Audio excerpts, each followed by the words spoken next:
Hello, ladies and gentlemen. Today we're going to be taking a look at surface area of two specific types of solids, prisms and cylinders. So for our work today, you're going to need your flip chart notes, something to write with, and of course a calculator.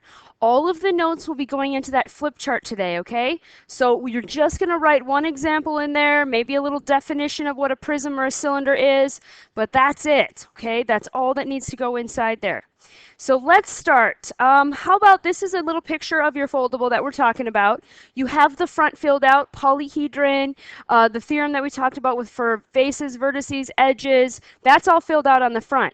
Now notice each little flap is devoted to a type of solid. Prism, cylinder, pyramid, cone, sphere. We're going to be working today on the prism and the cylinder flap. Now we're only going to be talking about surface area. So you just want to write it on one side of the staple. Where you stapled, I would go to the left side over there. When you open up your little booklet, on the left side of the staple, when the prism page is open, that's where you're going to write your prism notes. And the same thing with cylinder, okay? So on the left side of the staple. The right side of the staple we'll use for volume. So first thing you should do is open up that little prism flap and let's write this part down. It is named after the type of base it has. All the other lateral faces or the sides are going to be rectangles. So prisms are like a box. Now there are boxes in the world that are triangular, but most of them are rectangular. The sides of all these shapes are going to have rectangles, but the bases could be different. They could be other shapes, like this one. This is a triangular prism. Notice how two sides are triangles, but the other ones are all rectangle pieces. It's a triangular prism, even though it's not sitting on the base, which would be a triangle, okay? And we have a rectangular prism here. Standard box, right? This is a hexagonal prism. Notice how the top and bottom of this box are hexagons and all the sides are rectangles. That's what makes it a prism. And the same thing with this one. This one is a pentagonal prism.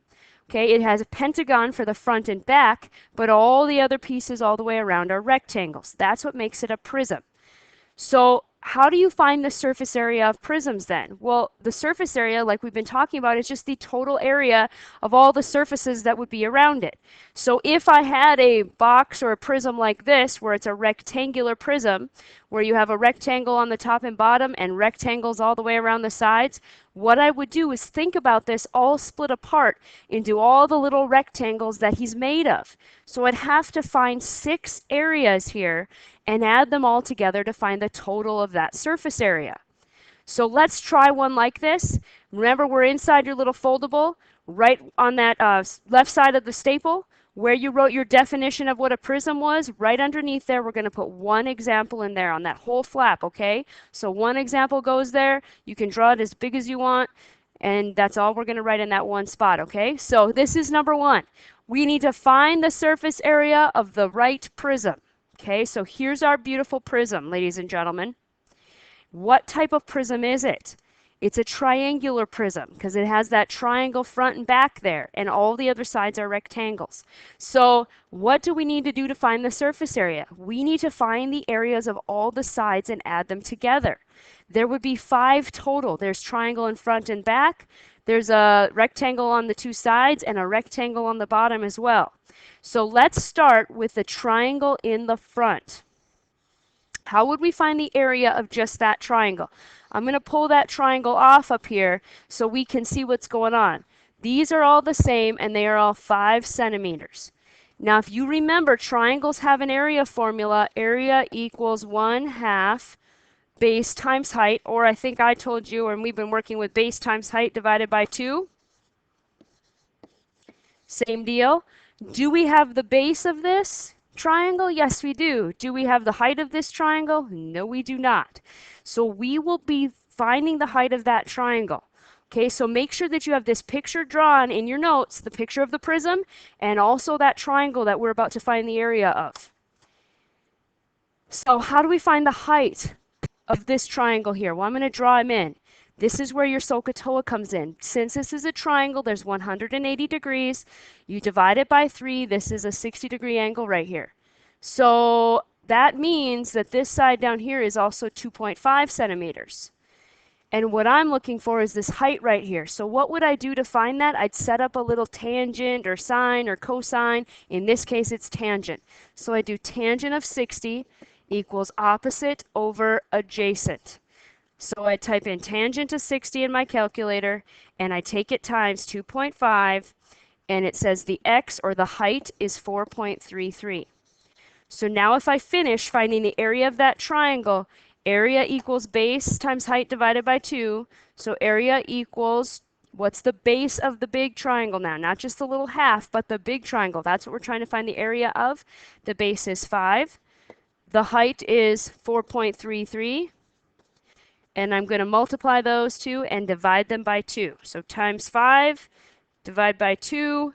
The area of one triangle, ladies and gentlemen, is 10.8. Okay, 10.8. So that means the triangle in front has an area of 10.8. The triangle in the back has an area of 10.8. So far I have 10.8 and 10.8 in the two sides that I figured the area of. But now we have these rectangles that are on the sides. This one. That's a rectangle, not a triangle, but a rectangle. He's slanted, but that does not affect his area. Just because he's laying slanty in three-dimensional space does not affect his area at all. So this is 15 on the base.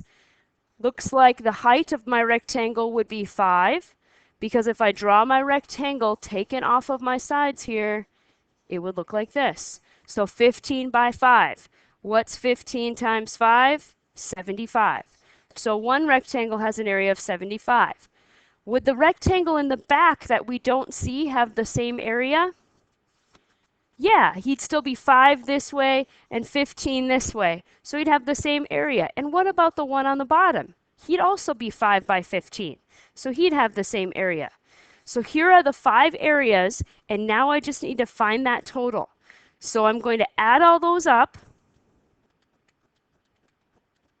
And my total surface area is 246.6. Now remember, we're talking about area, so it'd be centimeters squared. Notice how we found all of those areas separately and then just totaled them together. So that's how you deal with a prism. Now let's talk about cylinder. Cylinder is pretty much like a prism, except they have circles on the bottom. That's all. Okay, circles on the bottom. He's circular. He still has 2 bases, one on top, one on bottom. So let's put this on your cylinder page. Cylinders are like prisms, except they have circles for bases. So they're going to look like this. Now when we want to find the surface area of them, we have to consider that they have a circle on the top and a circle on the bottom. And then the side is actually a big curved rectangle. Okay, this is what he would look like if we kind of dissected him or took him apart. So we'd have a circle on the bottom and a circle on the top. Now, how long is this part of my rectangle going to be? That's going to match the height of my cylinder. How long is this part of my rectangle going to be? That's going to be the circumference of my circle, okay? Because that part wraps around the circle to make the cylinder. And when things wrap around a circle like that, that means we're talking about the circumference. So how are we going to calculate all of these things? Well, let's take a look at an example. In your formula sheets, or on your formulas again, remember we're on that second page with the cylinder, and let's draw this picture. We need to find the surface area of this cylinder. So let's start by finding the area of the circle on the bottom and on the top. So we'll have an area of a circle that we need to calculate. Looks like the radius of the circle is 3. It's marked with a 3 feet on the bottom. So I would have 2 of those, one on the top and one on the bottom. They'd be exactly the same. You can draw them once and just remember that you'd have 2 of them. But how would we calculate this? Well, area of a circle is pi r squared. So we go ahead and take pi times 9, which is 3 squared. And the area of one circle is 28.27. Well, we'd have another circle of 28.27 then too. So far we have these areas. Now let's talk about the side of my cylinder. If I unfolded my cylinder, I would have one big long rectangle like this. How tall would the rectangle be? 4 feet, it says in our picture. This cylinder is 4 feet tall. That's how tall the side of rectangle would be if I unfolded it. Now, how long would the rectangle be?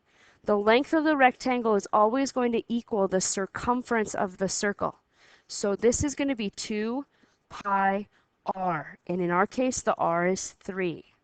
So if I were to multiply 2 times pi times 3 and calculate that in a calculator, I would come up with the length of my rectangle being 18.8, and that would be feet.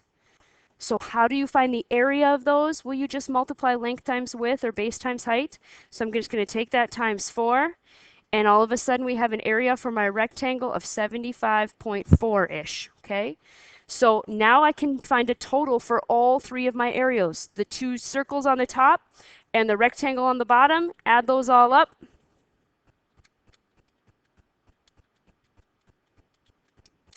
My area's total 131.9 square feet. Okay, there's my surface area of my cylinder.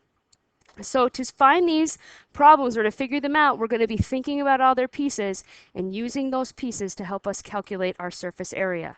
Okay, keep that in mind, and I hope you have good examples there so that we can remember how we find the length of those rectangles and how we find the area of those circles. Thank you for taking good notes.